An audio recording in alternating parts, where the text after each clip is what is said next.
Hi guys, it's Steffi from the Novelty Corner and welcome back to my channel. Today I'm here with 3 creepy recommended reads for October. Now, here in Australia it is the first month of spring, so it's not quite fall Halloween vibes here. However, I do like reading those creepy, more magical fantasy reads in October because in my heart it's Halloween and it's fall here. So what I wanted to do was recommend 3 books / series for you to read. One is a middle grade series, one is a young adult series, and one is an adult book. They are not necessarily horror. I don't tend to read a lot of straight out horror books because I have an overactive imagination and I would never sleep again. However, I like things that are more paranormal and creepy rather than, outright horror stuff. And by including some middle grade and young adult in here, it's never going to be that bad. So if you're someone like me who doesn't like to read out and out horror, then this is probably the video for you. These are all books that I've talked about before, but I do really love them and that's why I'm recommending them to you. Starting off with middle grade, I would like to recommend to you the Lockwood & Co series by Jonathan Stroud. Book 1 is The Screaming Staircase and it is a delightfully creepy read. I think it's debatable about whether Lockwood & Co is actually middle grade or young adult, or whether it starts off more middle grade and then jumps the line into young adult. It's definitely a read for older middle grade readers, unless you know your kids can handle spooky stuff, and some kids can.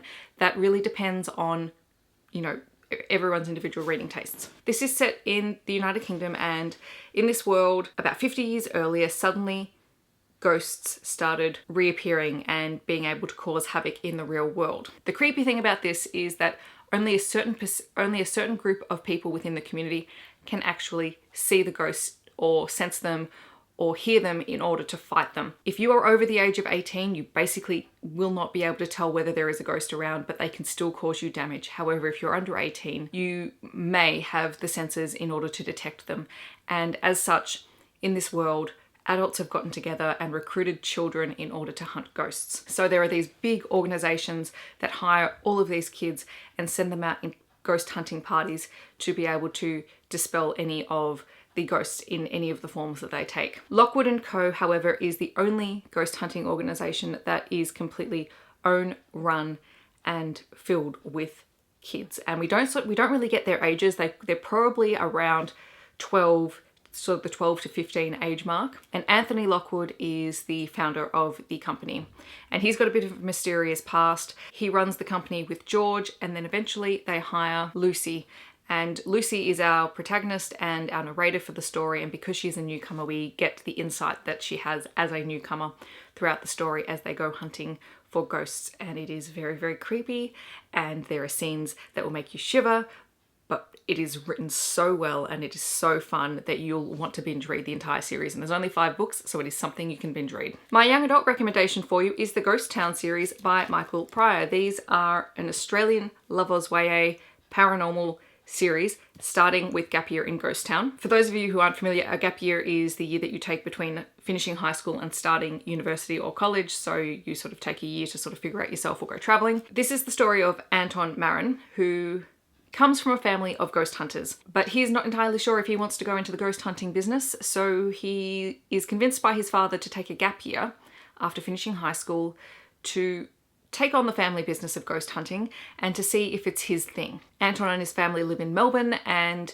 their approach to ghost hunting has always been a softly trying to help the ghosts pass on and into the next life quite peacefully without swords and killing them and all that sort of thing. Whereas other bigger ghost hunting organizations just go in for the kill to get rid of them because it's quicker and easier. One night while out hunting ghosts, he crosses paths with Rani, who is on exchange from her organization in the United Kingdom, and she is a very military, by the book, by her training sort of girl, and the two clash quite horribly but end up having to work together in order to stop a rise in dangerous ghosts around the city. I love this series so much because it is so very Melbourne. You've heard me talk about it before. I read these books and I just learned so much about my own city, while also just being able to sit there and go, that is my home. I can see my home represented in a book, and yes, okay, it's a creepy, scary ghost hunting book, but it's my home and it's wonderful. So if you ever want to read not only just a creepy ghost hunting style book, but one that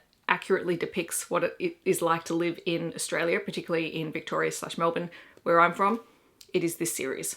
I cannot recommend it highly enough. And finally, my adult recommendation is Into the Drowning Deep by Mira Grant. Mira Grant is the pen name for Shauna Maguire. This book is probably the most horror of the books, although I still don't think it's straight out horror because it is still very much sort of that paranormal urban fantasy style creepiness. And I think that takes away from the scariness because you can still place things, but there's enough of a paranormal element that it's not outright slasher. So the premise of this book is that at the very, very beginning, there is a group of filmmakers or mockumentarians who go out to the Mariana Trench in order to film a mockumentary about mermaids. This group goes out, they start filming, and then they disappear. Their boat is found, and the footage is found, but nobody is left on the ship. Then we flash forward a few years later, and then the sister of one of the women who disappeared on the boat is approached to come on a second trip to go out and find out what really happened and to uncover whether or not there is actually some sort of mermaid-like creature or whatever else it might be that caused all of these people to disappear all those years ago. This book has a lot of ocean speak in it, so those people who study the oceans, so sound waves and oceanography and all that sort of stuff. So it's really interesting from a scientific perspective. There's also some great representation. There's deaf characters, there's characters of different nationalities, and the creepy factor is real. Like this book, one thing I have to say is I don't mind being in a boat. I don't mind walking along the ocean, but actually physically being in the ocean, regardless of whether it's on the shore or further out, is terrifying for me. So that's where my creepiness comes into this book. But it just feels like you are so alone because because these characters are out on the open ocean, there's no one around them, and all of these weird, creepy, horrific things start happening, and they've got no one else to turn to except the people who are on the boat. And it is great. I loved this. So those are my middle grade, young adult, and adult creepy read recommendations for October. In the comments below, let me know if you have read any of the books or what would you recommend in any of those categories. I would love to hear. I hope that wherever you are in the world, you are having a wonderful day, and I'll catch you guys in my next video. Thanks so much for watching. Bye guys.